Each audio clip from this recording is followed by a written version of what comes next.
Did a white retail worker at Macy's call a customer the N-word?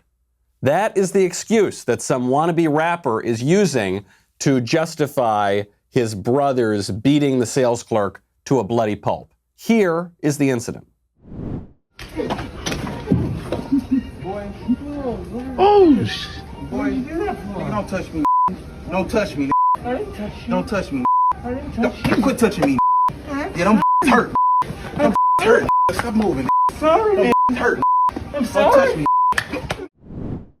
I'm sorry. I don't know what he's apologizing for, because there's no evidence in that video of what the guy who was filming claimed, which is that the sales clerk called the shopper the N-word. No evidence of it at all. And I actually bet that he didn't call him the N-word. And my evidence for why I don't think that guy who was denying calling him the N-word called him the N-word is because we call the word the N-word. We treat the word with such terror, such awe. It's like the Israelites using the unspeakable name of God in olden days. So I don't think he did it. Even if he did it, would that have justified that beatdown? I'm not so sure about that. Everybody is looking at the last few weeks through the lens of race. I think it is much better explained through the lens of ideology. We will talk about the N-word. We will talk about the M-word. We will say things that the left does not want us to say. I'm Michael Knowles. This is The Michael Knowles Show.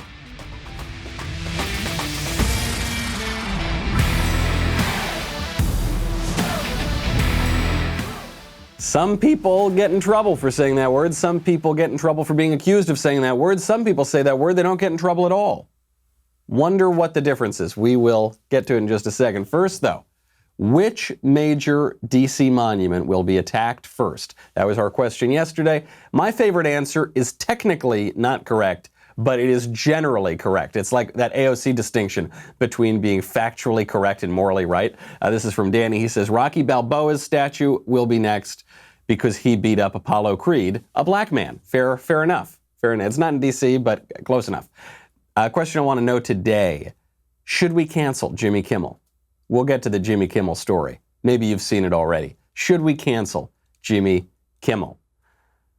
Some people get in trouble for saying the N-word. Some people get in trouble for being accused of saying the N-word. Some people don't get in trouble at all. We'll see why and how you don't get in trouble at all. But first, got to thank our friends over at Paint Your Life. Paint Your Life is super duper cool. Having nice artwork on your home, first of all, is essential. It just makes a house a home. It makes a place so much nicer. If you want to give a truly meaningful gift, you got to try Paint Your Life, which gives you a professional hand-painted portrait created from any photo at an affordable price, at a really affordable price. You can choose from a team of world-class artists, work with them until every detail is perfect. The user-friendly platform lets you order a custom-made hand-painted portrait in less than 5 minutes. I love these guys. I used it for my stepbrother for his wedding. The painting is just unbelievable. I've commissioned another one now. I'll let you know how it turns out. I'm sure it'll be beautiful. You get to work with the artists at every step of the way, see proofs. At paintyourlife.com, there is no risk. If you don't love the final painting, your money is refunded, guaranteed. And right now, you can get 20% off your painting because you listen to this show. Check it out right now, free shipping. Get this special offer by texting the word Michael, M-I-C-H-A-E-L, to 64,000. That is text Michael to 64,000. Paint Your Life. Celebrate the moments that matter most. And artwork that I strongly, strongly recommend. That Macy's employee was accused of calling that guy the N-word, and he got this awful beatdown. No evidence that it actually happened. A white Antifa guy, a Marxist or an anarchist Marxist, actually walked up to a cop, a black cop, and called him the N-word to his face. No consequences whatsoever. I feel sorry for your family. You're a piece of shit. He says he feels sorry for this guy's family. This guy's not looking like he's got his life in order exactly. You're part of the problem. And I hope that your children treat you the way you deserve to be treated. So spewing vile insults at this guy. What's up, Sure, he's bro? on 1,000 drugs. I'm peacefully protesting. What's up? What's your mask? What's up? You got your mask. Use your mask. Stop being a Do what's right. Do what's right, guys. What's right, guys? That's all. Hey, What's up, man? We gonna do what's right, big dog. right. I always say that because we got corona. But Tell this stop putting these There it things is. on There's there. the word. You're a I guess I can't even say it. You're a BITCHASS N-word. Did I do that right? I don't know what I'm allowed to say, what I'm allowed to spell. It's very confusing these days because it varies person by person. This guy was allowed to say it completely outright to a black guy's face, no problem whatsoever, because he's got the right ideology.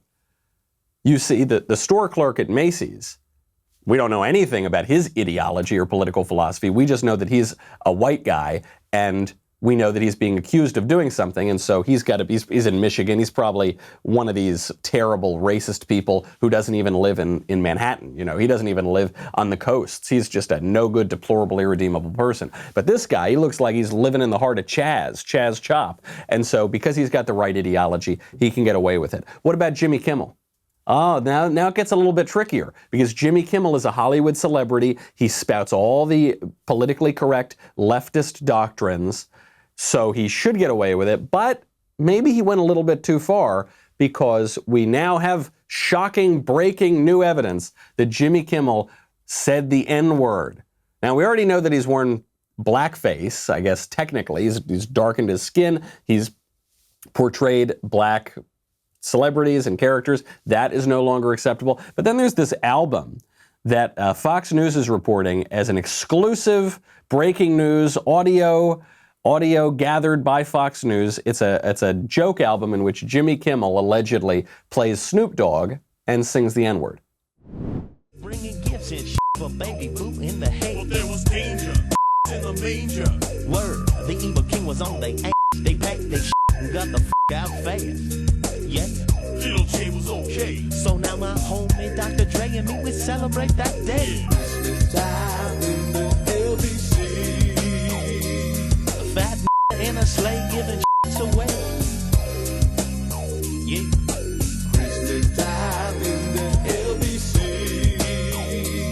I got a gift for your ass. What did you get me? Mother. Okay, so you get the idea. This is from Kevin and Bean. This is an LA radio group, and they put out this album years ago. And the key line there is, fat N-word in a sleigh giving gifts away. And you can hear it's very much in the style of Snoop Dogg, especially from that era. This is not some amazing find. This audio has been on YouTube for years. And the thing that I find funny about this is this was run news headline, exclusive footage, Jimmy Kimmel says the N-word, and then they include the audio in there, but they bleep out the word. So I have no idea if he actually said it or not. I guess I take their word for it that they said it, but that's the kind of care, that's the kind of walking on eggshells that we have around this word, except only for certain people. Only for certain people. So what is it going to be? Should Jimmy Kimmel be canceled? This is a question that conservatives are debating right now, because I think what we all want to say is you shouldn't be canceled for telling a joke. You shouldn't be canceled for saying a word, no matter how offensive the word is. And we should give comedians a little bit of more leeway. Sure, that's how I feel. Except that's what we've been saying for years. We let the left run roughshod over us, run roughshod over our culture, cancel every single one of our performers, every one of our speakers, every one of our political commentators, every one of our politicians. We let them all do it, and then we give them a lot of grace, and they don't learn the lesson. Okay? The whole way that this works of giving the left grace is if they learn their lesson and realize that we don't want to live in a society where no one can say anything and everyone's got to walk on eggshells and everyone hates each other. But if they don't learn that, if they just keep doing exactly what they're doing, then why would we hesitate? It seems to me the pros of canceling Jimmy Kimmel outweigh the cons. I don't care about Jimmy Kimmel. I don't watch Jimmy Kimmel. He is the toast of Hollywood. They have him host all of their awards shows. But I think the pros outweigh the cons. Right now he's on vacation, which seems like an excuse to me. They'll probably wait for this to blow over, but there's a chance that he gets canceled. Showing the left a good example only works if there's a chance they come around. And right now, there isn't. Okay? They play for keeps. They are no longer just talking about tearing down Robert E. Lee. They're no longer just even talking about tearing down Jefferson and Washington. They are now talking about smashing churches. We'll get to that in 1 second. First, though, I have got to thank our friends over at Ring. You know, it's very important, especially these days, to feel safe in your home. We are home more than usual these days, and it's hard to keep a close eye on things. More deliveries mean more boxes left unattended, more opportunities for packages to go missing. Plus, you're getting maybe some unexpected visitors. Maybe people who want to do you harm. Maybe it's your mother-in-law. Maybe there's not a difference between those two things. With Ring, you can keep your home safe no matter where you are. Ring is on a mission to make neighborhoods safer. I give Ring out as a housewarming gift to friends of mine, and it just gets rave reviews. And the thing I really like about it is you get to feel like you're living in the future, living in the Jetsons, right? You can answer your door from in your home or on a beach or at the office. But what I really like is that it's relatively quite inexpensive. So I feel like I'm giving a really nice gift, and it seems great. And I don't have to pay too much money. Get a special offer on the Ring Welcome Kit right now when you go to ring.com/Knowles, Knowles. That includes the Ring Video Doorbell 3 and Chime Pro. It is all you need to start building custom security for your home today. Go to ring.com/Knowles, Knowles, ring.com/Knowles. Shaun King, who was trending yesterday under the phrase talcum X on Twitter. I would never use that phrase, but that's just what he was trending as on Twitter because there are allegations that he is totally white because on his birth certificate, both of his parents are white. Though then he has countered and said actually his father's not the guy on the birth certificate and he's biracial and whatever. That's I don't care to get into that soap opera in particular. What I want to get into is the real drama that he's foisted on the country, which is he is now calling on all of his thugs and goons to go smash churches. So look how we've got, it's no longer tear down statues of Confederates because they're traitors to America. Then it became tear down statues of the Founding Fathers because they're racist and bad and America's terrible. But still, we're talking about public property, government property. Now we've gone to go to private churches and smash their windows and tear down their statues. Shaun King writes, quote, "Yes, I think the statues of the white European they claim is Jesus should also come down. They are a form of white supremacy, always have been. In the Bible, when the family of Jesus wanted to hide and blend in, guess where they went? Egypt, not Denmark. Tear them down. Tear them down. Not, I call on churches to remove them. Then they would say the churches should remove them. He said, tear them down. You tear them down. Yes, all murals and stained glass windows of white Jesus and his European mother and their white friends should also come down. They're a gross form of white supremacy created as tools of oppression, racist propaganda. They should all come down." I don't know where this idea comes from that Jesus is presented most often as some Nordic kind of god, some Scandinavian or something, but it just isn't true. Jesus is not presented as Thor. At a few churches, and maybe in Iceland he is, but everywhere else he is not. He's presented as a Jewish guy, which is what he is. Then there's this other idea on another side that Jesus was actually black, or Jesus was actually Arabic or something. Also, not true, and that's why he's not presented that way. Jesus is, I don't know if you read the book, but here's a spoiler alert, Jesus is a Jew. And when you look at depictions of Jesus, most of the time he looks like that. If you look at, say, the Shroud of Turin, which is a relic that is said to show the likeness of Christ, artistic depictions of Christ tend to look a good deal like that. But he wants to set it on fire. He wants to tear down the statues. He wants to smash the windows, Shaun King, because he doesn't like white people, I guess. He says anything that, if it looks white, tear it down, even if we're talking about the Son of God and his mother, the mother of God. This is only going to get more extreme. I don't know what conservatives are waiting for. We think that they're all just joking. We think they're all just kidding. They're not. They're telling us what they want to do, and then they're doing it. They're telling us they want to tear down statues of Robert E. Lee, then they tear down statues of Robert E. Lee. They're telling us they want to tear down statues of George Washington, then they are actually tearing down statues of George Washington. They're going to do it to the churches. They're already doing it. There's actually an image coming out of the Netherlands, of all places, that has graffiti tag and paint all over an image, a mosaic of the Virgin Mary, and it says BLM on it. This is going to go on. Is it about race or is it about ideology? Is it about the N word or is it about the M word? I think it's the latter. I think it's coming into Marxism. When these people tell us what they think, we should believe them. We talked yesterday about how one of the founders of Black Lives Matter came out and said, we are trained Marxists. We talked a few weeks ago, I called this, when I said, look at the language on the Black Lives Matter website. This is boilerplate Marxism. Well, now we have another example of this, which is the hashtag cancel rent movement. And you're seeing a lot of AstroTurf Twitter accounts popping up and a lot of bots on the internet popping up saying that we need to cancel rent. What does cancel rent mean? It sounds really nice to all of us, right? Because none of us wants to pay our rent. We like to have the apartment, but we don't like to pay our rent. What does cancel rent mean? It means cancel private property.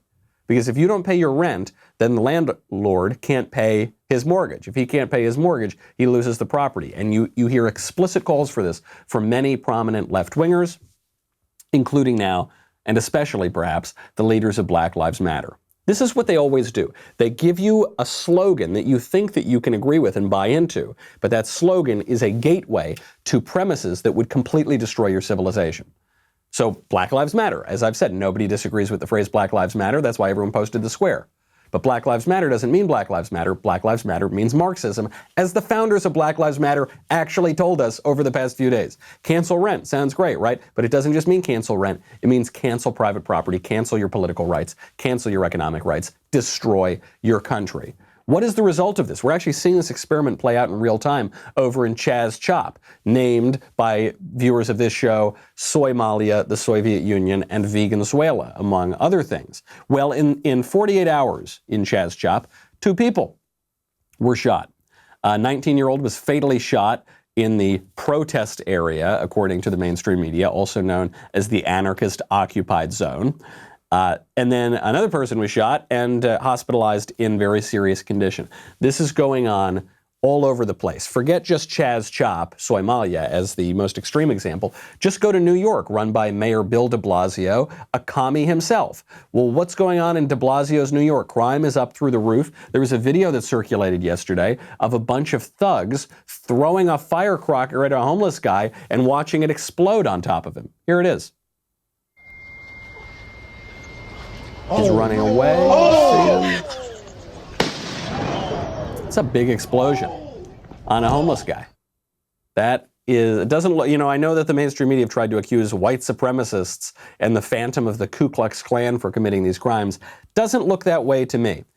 This is what's happening in Bill de Blasio's America. This is what's happening in CHAZ Chop America. This is what the left wants to do. Are we going to believe them when they tell us this is going to happen? You can't blame them for dishonesty.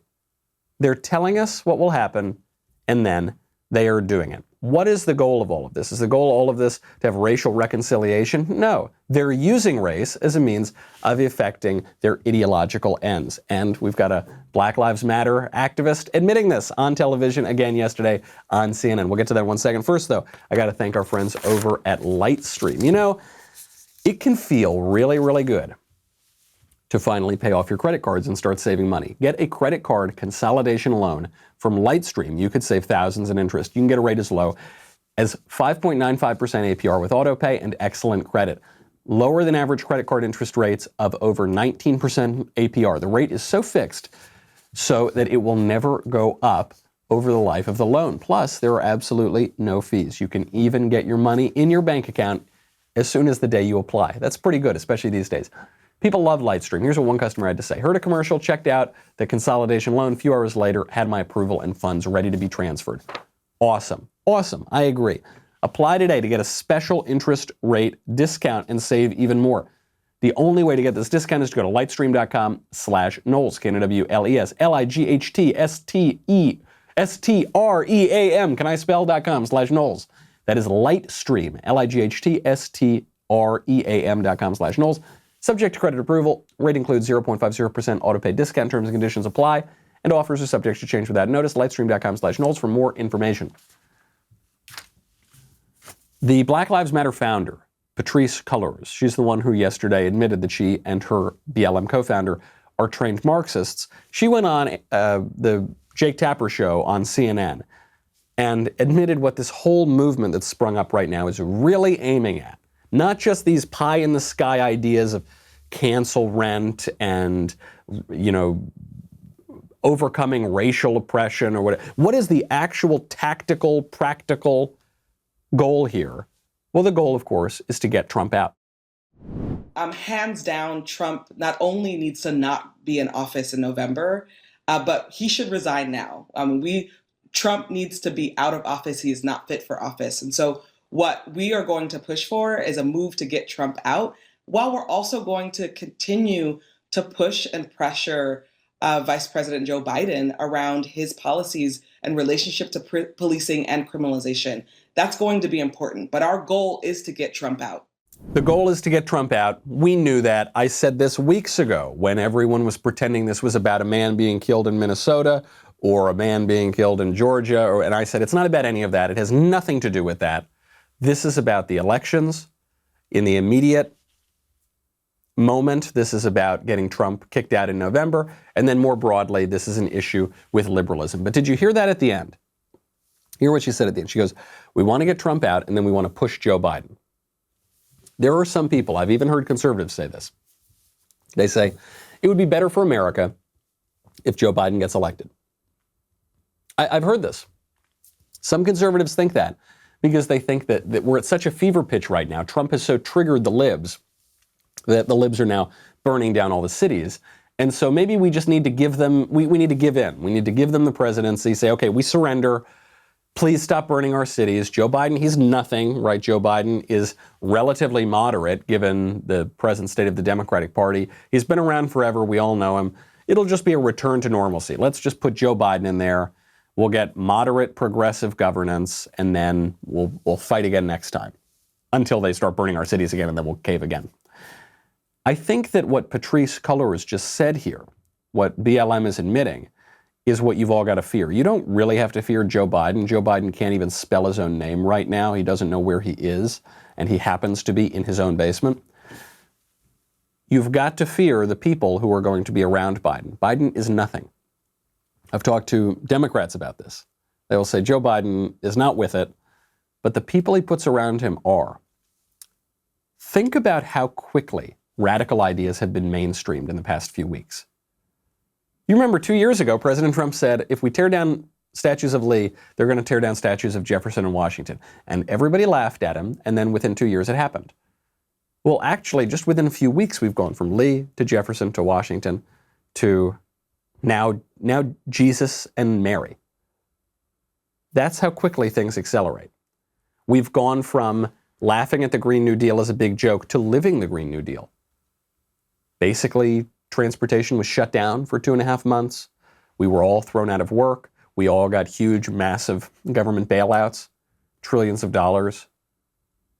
We're living the test run of the Green New Deal. Radical ideas can be mainstreamed very quickly. Do you really not believe that some of the 20-somethings who are going to be working in the hypothetical, heaven forfend, Joe Biden administration wouldn't agree with these radical proposals? They all would.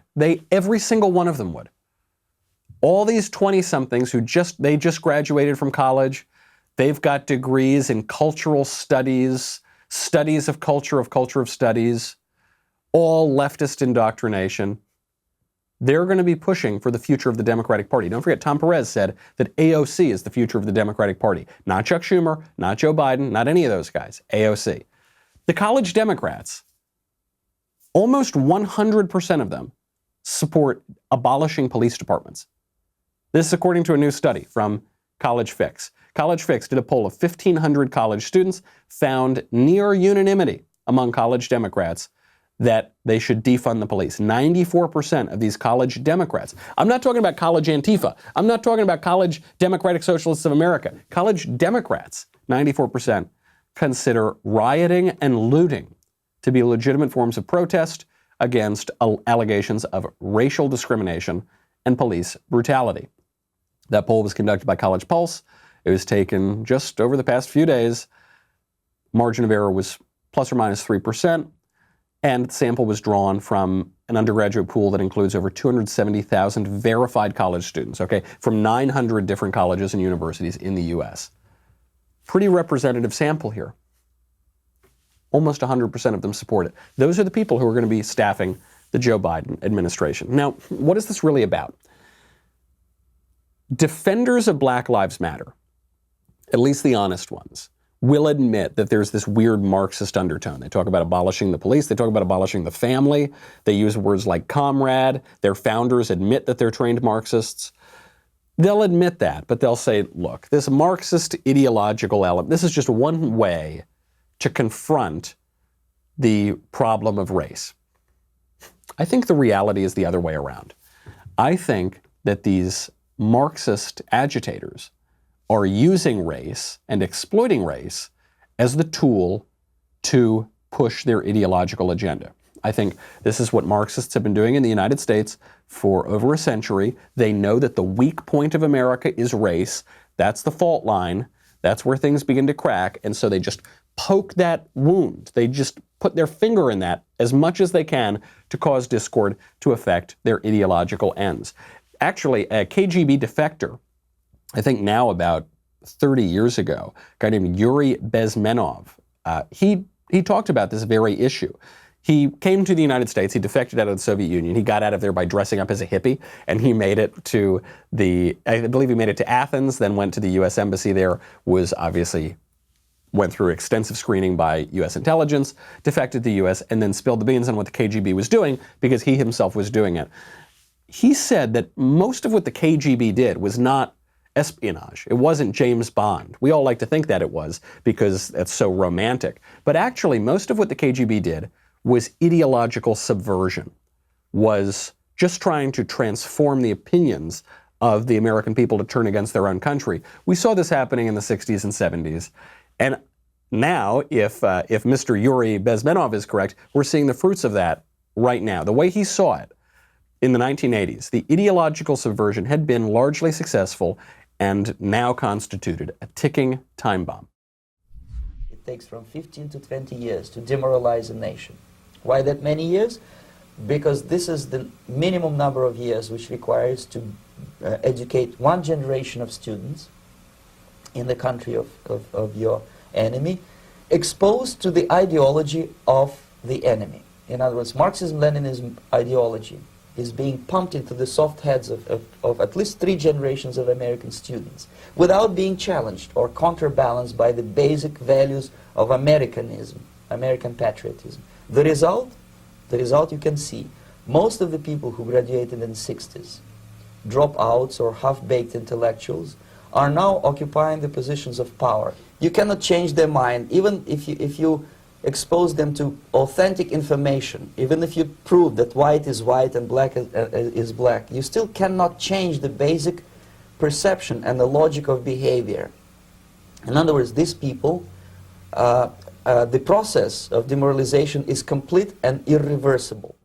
Now, what he's saying, it seems like this big, wild, crazy secret knowledge, but what he's saying is just obviously correct. It's just common sense. We know that Americans have been demoralized because now even our elected officials are supporting protests of our very own flag. We're tearing down statues of our founders. The country hates itself, without question. I mean, you can read it in the New York Times, you can watch it on CNN or ABC. So that demoralization has certainly happened. What was the process of that? It was infiltrating American institutions, most especially the universities, and it takes 15, 20 years, and then it actually happens. We know that that's happened too. We know that there is a lot of Marxist indoctrination that goes on in the universities. If you've ever attended a college class, you've probably experienced it firsthand. So we do know that sort of thing is happening. It makes one wonder if we won the Cold War from a military perspective, but ideologically perhaps we lost it. There is another school of thought, though, which is that this isn't just about Marxists. I mean, obviously these idiots in CHAZ and CHOP and the BLM people, they are Marxists and they admit that they are, but this is about liberalism itself. Because, okay, the Marxists are trying to attack and infiltrate. Well, how come the liberals let it happen? Maybe there's something within liberalism that is weak enough that allows for that sort of attack. And when you think about what liberalism really says, it does seem open to that sort of vulnerability, because the premise of liberalism is that we are constantly liberating ourselves from the oppressive past. The basic idea of liberalism is right there, liberate, is that the past is bad and the past is oppressive. And only now, in modernity, have we been able to liberate ourselves from that. And this process doesn't just stop. It actually continues on, and that's how you get progressive liberalism. That's even some forms of allegedly conservative liberalism still see that we are constantly liberating ourselves from the bad old past into the good, bright, perhaps utopian future. I actually think it could be a combination of these two things, because by this view, We traditionally think of liberalism and communism and fascism as completely different things. They're all totally opposed to one another. And yet, when we talk about communism and fascism, we realize they're not necessarily opposed to one another as two sides of the same coin. They share a lot of the same premises, right? That's why we point out that there are so many similarities that the communists had with the fascists and the fascists had with the communists. Maybe liberalism has a little bit of a similarity there too. They're all about overcoming the oppressive past, giving us this new, bright, utopian future. They're all views of the world that prioritize human knowledge, rational knowledge, state power. They're all views of the world that ultimately, I think, tear away our past, tear away our culture, move us toward a more utopian kind of ideology. And maybe because of that, they're all fundamentally flawed. Even liberalism, the last of the three great ideologies that was standing after the Cold War, right? We took care of fascism a long time ago. Then we took care of communism in the 80s. Liberalism was remaining. Well, maybe it's not remaining for very long. And maybe we need to rethink something. I know there are a lot of conservatives who say, we're conservatives because we're liberals. Well, I think that moment is kind of over. And I think now conservatives need to offer something that is distinct, it's different, it's an alternative. In the words of Phyllis Schlafly, a choice, not an echo. Because right now, this ideology creates a lot of absurdities. Most especially, we just saw a video of a white, liberal, Black Lives Matter supporter starting an argument with a Hispanic Trump supporter and then being asked for reparations by the Hispanic Trump supporter. And he supports reparations, but he won't give the reparations to the Trump supporter. We'll get to all of that in one second. First, though, I got to thank all of you. We've made it to 78,000 subscribers on my YouTube channel, the Michael Knowles Show YouTube channel. Let's get it to 100, if you wouldn't mind helping me out. Thank you very much. There's a lot of fun stuff there, a lot of breakouts, interviews, that sort of stuff. If you are not already a Daily Wire member, you should consider getting a Reader's Pass. $3 a month. For your first month, though, just 99 cents. You get very important articles such as Andrew Klavan's latest, enraged leftists claim Pence's statement, all lives matter, is a dog whistle to Christians and their universal love. So you get some satire there too. You also get a lot of, in-depth analysis from Ben or from Matt or from me or from other people at the website. So head on over, dailywire.com/subscribe. We'll be right back with a lot more.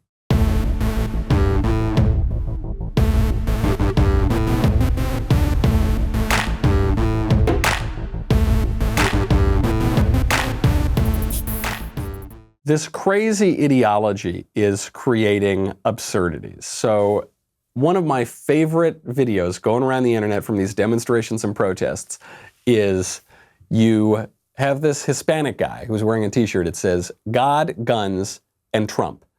And he's standing there. You know where he stands. Some white liberal guy walks up to him and starts arguing with him. And the Trump supporter flips the tables on the white liberal. I'm a minority. For what? Give me my reparations. For what? Because I've been oppressed. I'm a minority. Yes, you've been oppressed. You've definitely been oppressed. Give me my rights. You're white. Hey. You're white. Give me my reparations. Hey. Give me my reparations. Hey, you have the reparations. You have my promise of reparations. What do you want? Wait a minute. Give me I want all your money. What? You know what you can have? I'll get my... Exactly. And then he just walks away. How am I going to give you... And then he's trying to come up with an answer to this. My reparations. Where is it? You want me to have reparations? Where are my reparations? Yeah.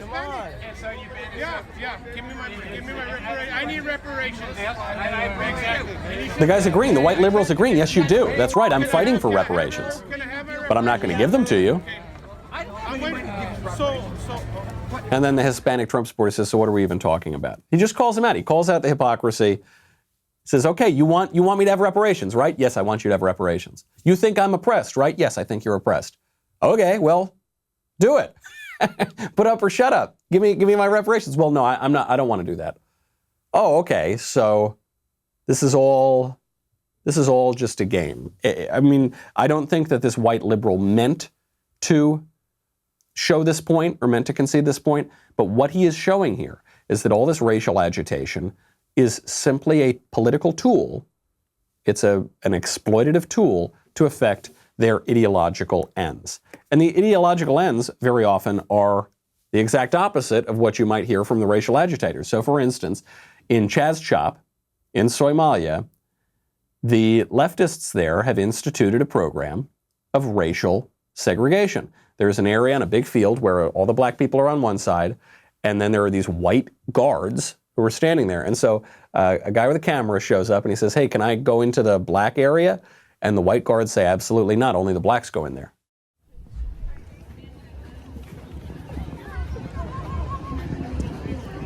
How long's the blackout going for? Till 8 p.m. Okay, so I have to wait till 8, basically? You're welcome to like hang out in the perimeter area. Well, the thing is, I'm half Italian, half Colombian, so do I get a pass to get in there, or? Well, this space is right now held for just black folks. Oh, just black, okay, Yeah. so full black, you're saying? If you have black ancestry, or if you have experienced oppression because you are black, then you can enter this space. Okay, thank you. Yeah.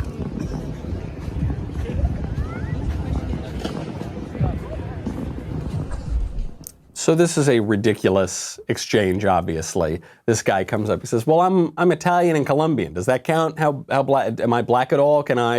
Colombian, I might be a little like Afro-Latino. We'll get to the question of Afro-Latino in just a second. Can I go into the area? And she says, no. And they're well, you can if you've experienced the oppression of a black person. I'm reading a book right now by Booker T. Washington, one of the great black Americans in history. It's called Up From Slavery.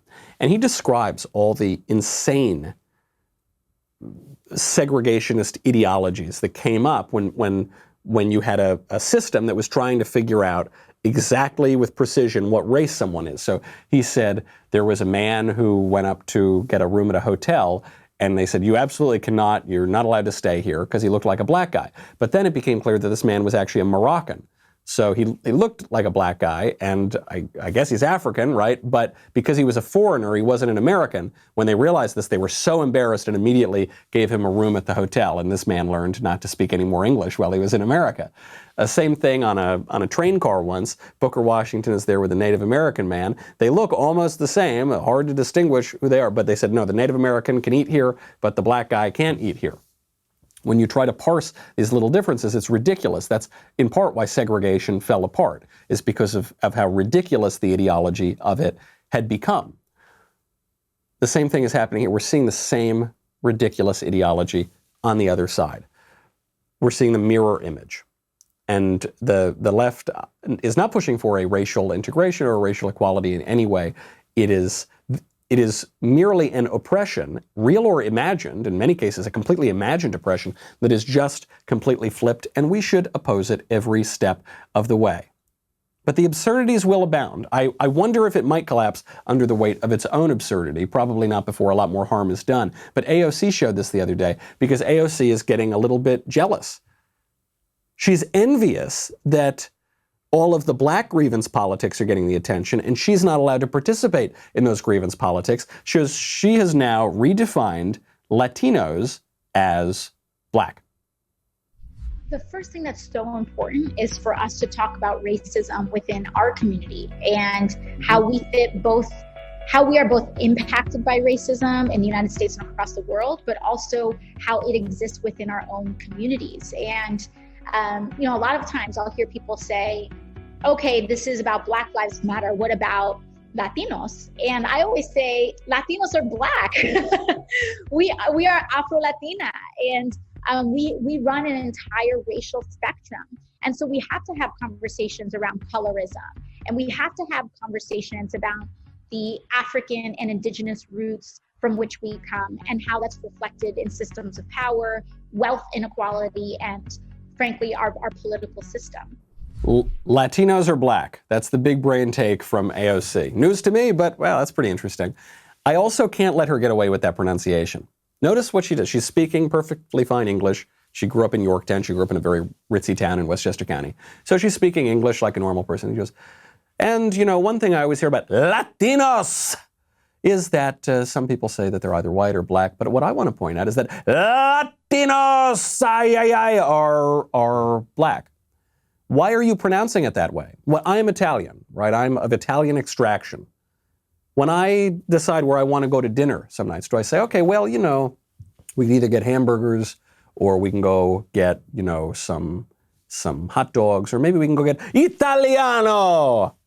yeah, no, I don't know, we'll get whatever you want. We can go get a grilled cheese, we'll get a cup of soup, or maybe we'll go eat some Italiano food. No, I don't do that. I say Italian food. I don't say, oh, okay, I want to go, maybe I'll have some escargot tonight. Let's go eat français. Oh, français would be very good. No, I speak English, the way that English people talk.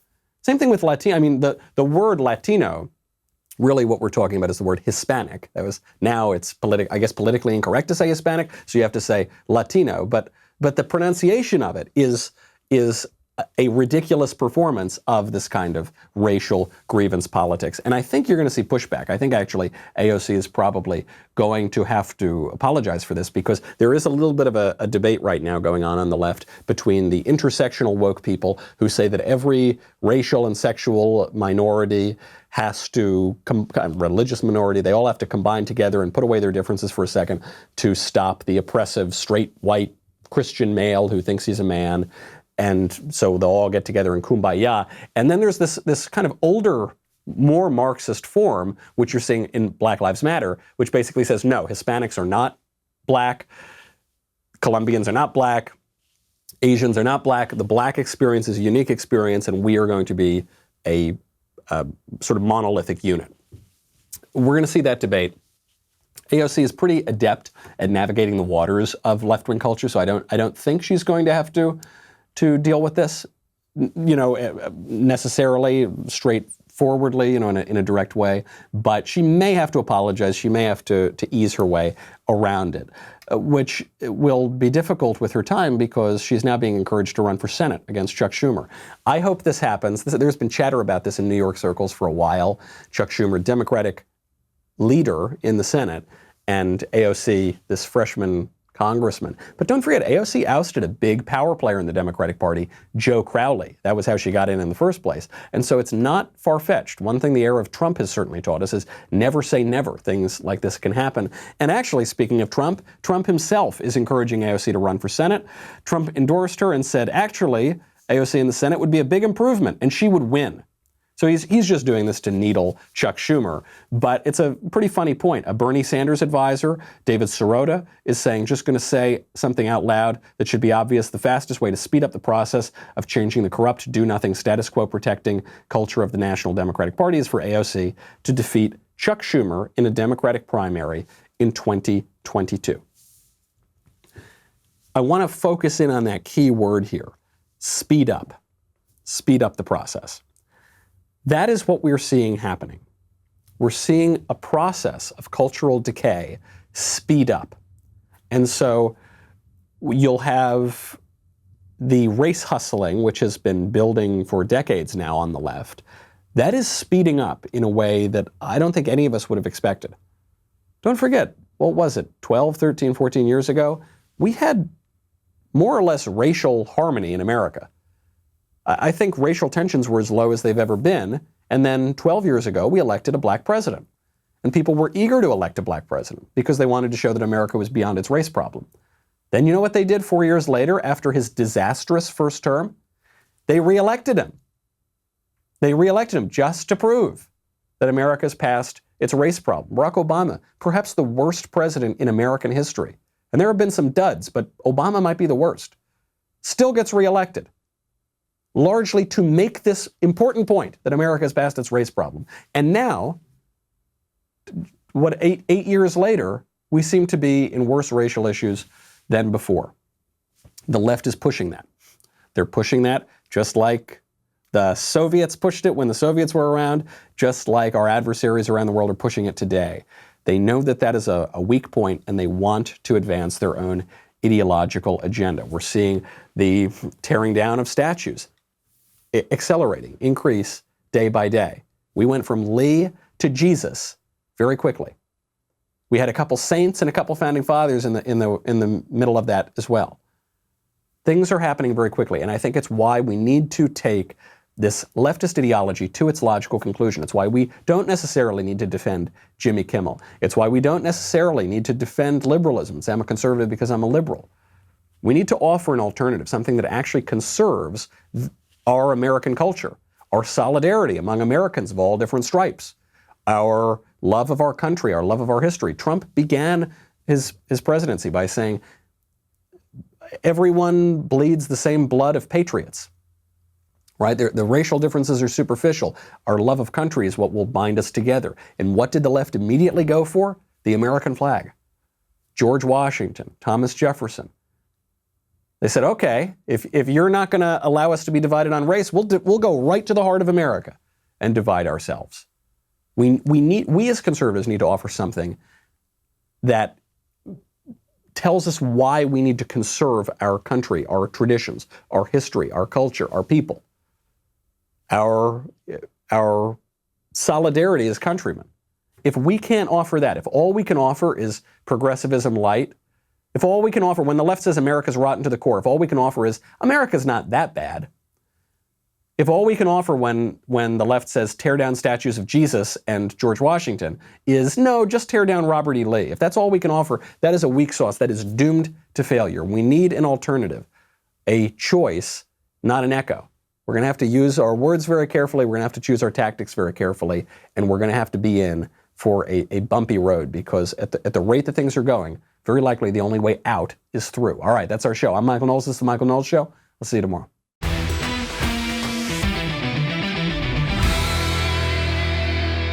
The Michael Knowles Show is produced by Ben Davies. Executive producer, Jeremy Boring. Supervising producers, Mathis Glover and Robert Sterling. Technical producer, Austin Stevens. Assistant director, Pavel Wadowski. Editor and associate producer, Danny D'Amico. Audio mixer, Robin Fenderson. Hair and makeup, Nika Geneva. Production assistant, Ryan Love. The Michael Knowles Show is a Daily Wire production. Copyright Daily Wire 2020. You know, the Matt Walsh Show, it's not just another show about politics. I think there are enough of those already out there. We talk about culture because culture drives politics and it drives everything else. So my main focuses are life, family, faith. Those are fundamental, and that's what this show is about. I hope you'll give it a listen.